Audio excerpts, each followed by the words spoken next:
How do we find peace in the Middle East? I've been covering Israel-Palestine since I've been a journalist, 3 decades. And it seems to me we're as far away now as we've ever been. How do you think we get to a place of peace? You'll be surprised. Look, even Hamas, some 4 or 5 years ago, they even agreed to the 1967 lines, the borders. And what you have to understand, that this cannot be scapegoated on Hamas, because before Hamas's existence, this was still going on. This was going on before Israel's existence. But do you believe in a two-state solution? No, I believe in... Look, even Hamas was proposing a two-state solution. But do you believe in it? Look, there's advantages and disadvantages. This is a different... I don't know. I mean, it's a difficult one.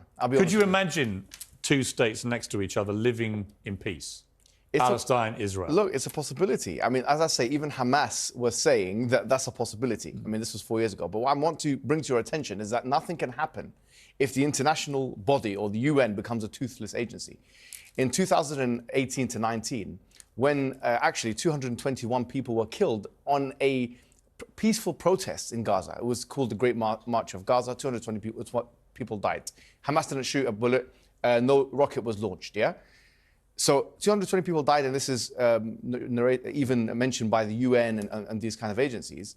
They tried to bring it up, the Palestinian Authority, they tried to bring this up to what we call the ICJ, which is part of the UN, okay?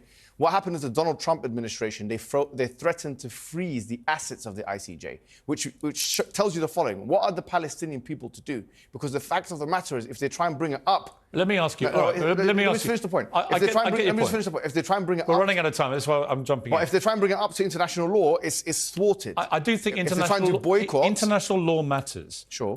I just don't believe that any peace can be achieved with Hamas in charge. Do you? Before Hamas... Now, after what happened last weekend. Forget about last weekend. Last weekend is... Can't forget about last weekend. No, it's not. Before last weekend, before Hamas in 1987, this was still going on.